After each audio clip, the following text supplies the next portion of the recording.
Good morning, Your Honors. May it please the Court. Kevin Kambour on behalf of MB, the father. This is an appeal from a termination of parental rights from the 11th Judicial Circuit. And the father is asserting two errors. First and foremost is that he was not afforded an opportunity to complete a case plan. He received no referrals to remedy the situation which brought the child into the system. Would you like to save some time for rebuttal? I'm sorry, the same error. Give me 4 minutes for rebuttal, please. This case came in July of 2009. Let me specifically ask you that question. If the allegation is abandonment from birth, must the department give the person, the parent, a case plan and an opportunity to meet the parameters of the case plan if the allegation is abandonment from birth? Actually, Your Honor, any number of different allegations can cause the department not to provide a case plan and to move forward on an expedited termination of parental rights. Well, is abandonment one of them? Sir? Is abandonment one of them? It can be, yes, Your Honor, but in this case... So then what's the problem? If this was not in a case of abandonment, what is? It is not a case of abandonment where the father was incarcerated at the time the child... We have cases on that. When you're incarcerated, you can make contact with the father. You can write letters. You can maintain some sort of meaningful contact with the child. We have cases on that issue. Absolutely, Your Honor. But I dissented on one of them. And I wrote the majority opinion. I'm aware of that. I was not on that panel, so...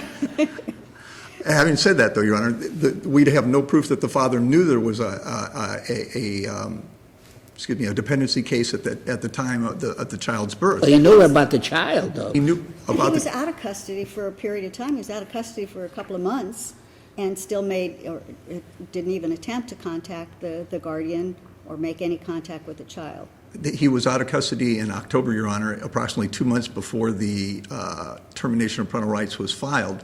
But made no attempt to contact his child. Well, actually, his testimony was that he and his mother called in an attempt to contact the custodian and were told that they had no contact. The custodian didn't agree with that. Which leads me to another point. There's a no contact order. How is he supposed to contact someone? You go to the court and you request permission to make contact and you write letters and you do whatever it takes if you really want to have contact with your child. I understand that, Your Honor, but assuming arguendo that all that's true, he should be afforded an opportunity to cure that which brought this forward. He was incarcerated at the time.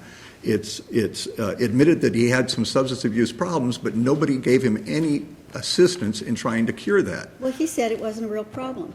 He said his substance abuse, his alcohol consumption really wasn't a problem, that wasn't every day and wasn't really a problem. I don't believe that's unusual, Your Honor, with somebody who has such a problem, and that's one of the reasons they go into a substance treatment program is to recognize that problem and to take care of it. It is also not unusual that such a person happens to have a little child that he doesn't pay any attention to.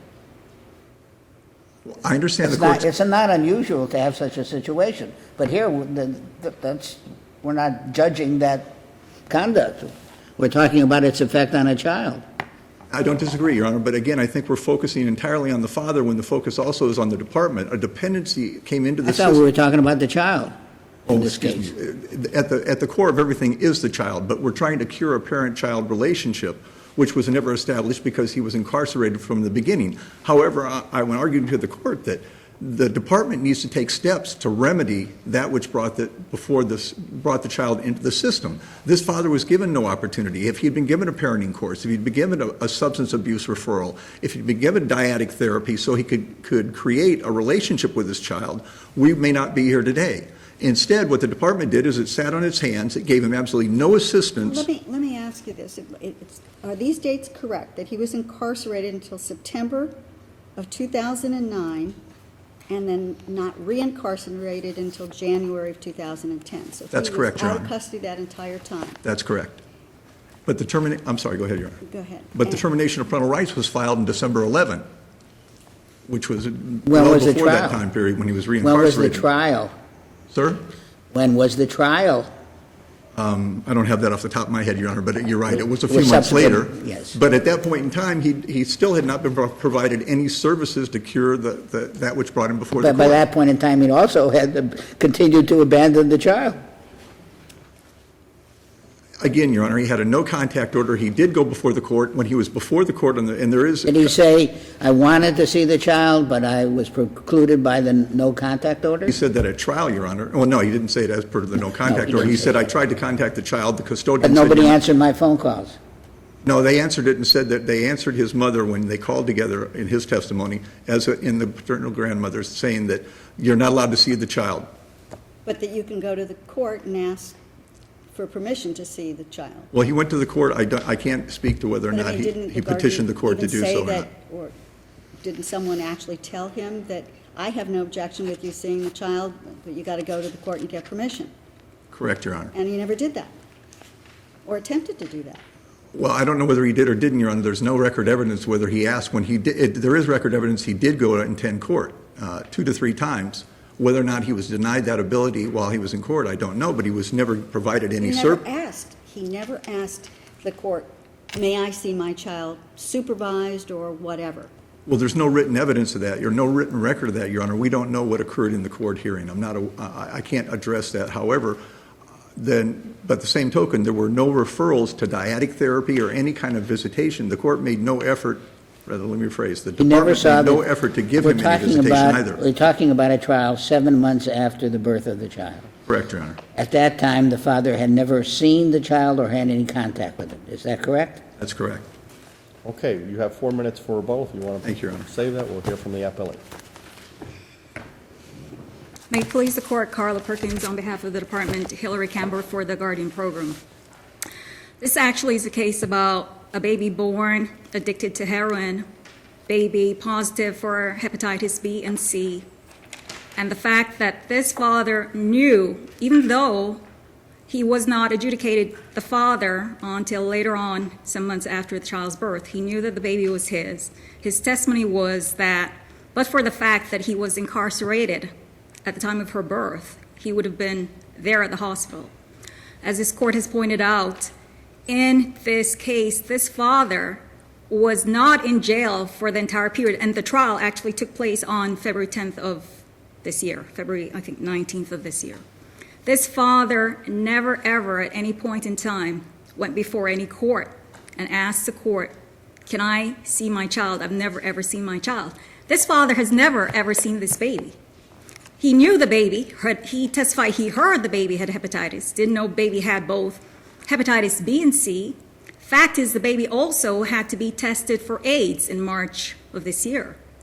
So, and at this point, or back then at the time of trial, the baby could not even be given medication for the hepatitis because of her young age.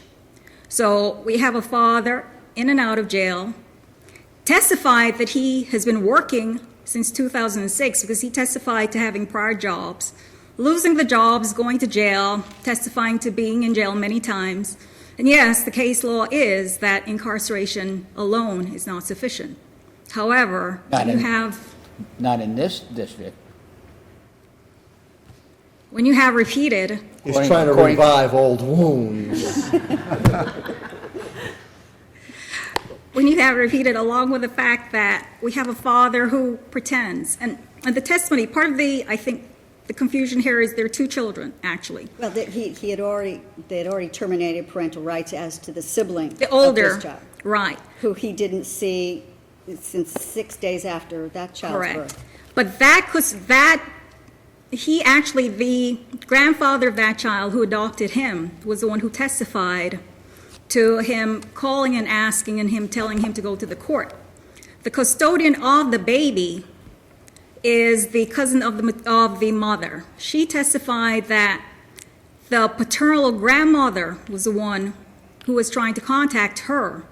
And in fact, what happened was the case manager also testified that the paternal grandmother went off to Santo Domingo. So there was never ever any visitation by the paternal grandmother either. But he didn't even know the name of the custodian of the baby. He knew it was a cousin of his girlfriend or whatever his relationship with her now is, but he had absolutely no relation. The department's actually pointed out a case, and that case is out of the 5th DCA. It's FLC versus GC, which is 24/7, 3rd, 669. And even though that case was based on a termination of parental rights under Chapter 63, that case spoke about the proof required also in terms of terminating a parental right to be the same as that under Chapter 39. In that case, though, which is very appropriate to this case, there the Fifth spoke about where there is little or no bond to protect and where there was never a parent-child relationship to reestablish, termination of parental rights is not barred by the application of the least restrictive means test.